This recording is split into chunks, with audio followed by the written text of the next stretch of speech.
Hello दोस्तों। आज हम गोता लगाने वाले हैं गति यानी मोशन की दुनिया में और इसके कुछ सबसे जरूरी सबसे बुनियादी सिद्धांतों को समझने वाले हैं। चलिए देखते हैं कि हमारे आसपास की हर चलती हुई चीज को आखिर कैसे डिस्क्राइब किया जाता है। तो आज हम क्या क्या देखने वाले हैं। हम गति के एक छोटे से परिचय से शुरुआत करेंगे, फिर दूरी और विस्थापन के बीच का बहुत ज़रूरी फ़र्क समझेंगे।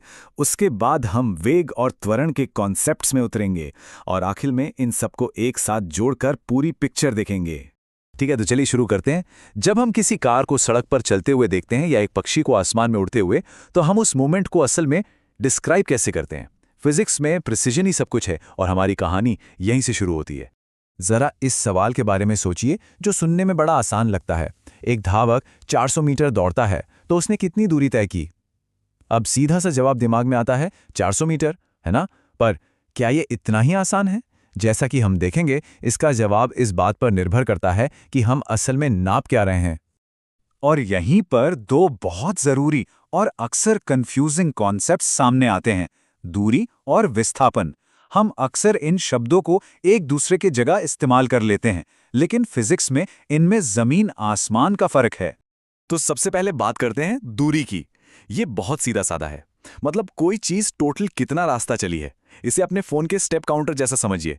आप किसी भी दिशा में जाएं, वो बस आपके हर कदम को गिनता रहता है। ये हमेशा बढ़ता ही जाता है। इसीलिए इसे एक स्केलर क्वांटिटी यानी अदिश राशि कहते हैं। इसमें सिर्फ वैल्यू होती है, डायरेक्शन नहीं। अब आते हैं विस्थापन पर। ये थोड़ा अलग है। सोचिए, ये आपके जीपीएस की तरह है। उसे इस बात से कोई मतलब नहीं कि आप किन किन गलियों से घूम कर आए। वो तो बस ये देखता है कि आप अपने स्टार्टिंग पॉइंट से सीधी लाइन में कितनी दूर हैं और किस दिशा में हैं। इसीलिए ये एक वेक्टर क्वांटिटी है। इसमें वैल्यू भी है और डायरेक्शन भी। तो ये टेबल इन दोनों के बीच के फर्क को एकदम साफ कर देती है। दूरी, जैसा कि हमने कहा, हमेशा पॉजिटिव होती है। आप चले हुए कदमों को अनवॉक तो नहीं कर सकते। लेकिन विस्थापन, ये पॉजिटिव, नेगेटिव या यहां तक कि जीरो भी हो सकता है। ये इस बात पर डिपेंड करता है कि आप आखिर में कहां पहुंचे। ये एक बहुत बड़ा फर्क है। तो अब असली मजा आएगा। चलिए वापस हमारे 400 मीटर ट्रैक वाले धावक के पास चलते हैं। सोचिए, अगर वो एक पूरा चक्कर लगाकर ठीक वहीं पहुंच जाता है जहां से उसने शुरू किया था, तब क्या होगा?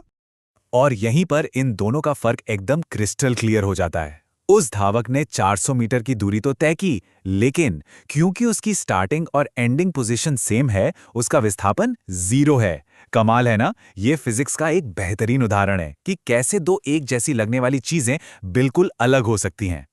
चलिए, अब जब हमें कितनी दूर का कॉन्सेप्ट समझ आ गया है, तो इसमें कितनी तेजी से का एंगल भी जोड़ते हैं।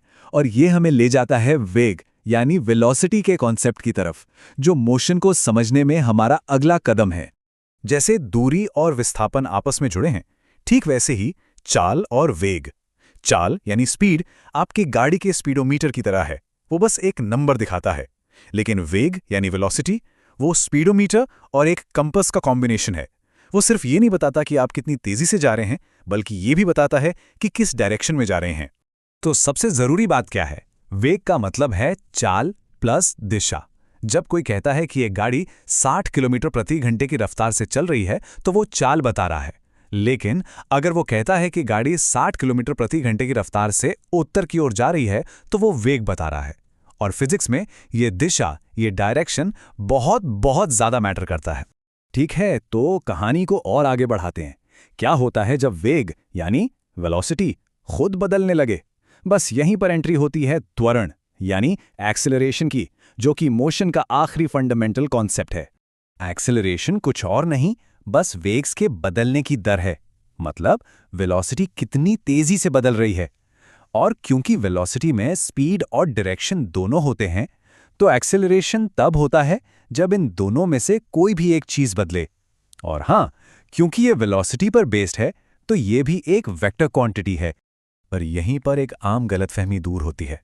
एक्सेलरेशन का मतलब सिर्फ तेज होना नहीं होता। आप 3 तरीकों से एक्सेलरेट कर सकते हैं। पहला, स्पीड बढ़ाकर, जिसे हम पॉजिटिव एक्सेलरेशन कहते हैं। दूसरा, स्पीड कम करके, जिसे नेगेटिव एक्सेलरेशन या मंदन भी कहते हैं। और तीसरा, और यह बहुत जरूरी है, सिर्फ अपनी दिशा बदलकर। भले ही आपकी स्पीड एकदम कांस्टेंट हो, जैसे कोई कार मोड़ पर घूमती है। तो हमने 3 बड़े कॉन्सेप्ट्स देख लिए, विस्थापन, वेग और त्वरण।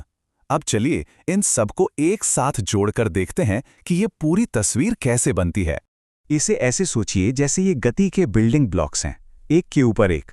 सब कुछ शुरू होता है पोजीशन में बदलाव से, यानी विस्थापन से।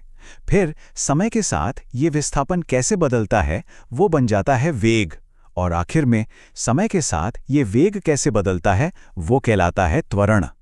देखिए, हर एक कॉन्सेप्ट ठीक अपने पिछले वाले पर बना है।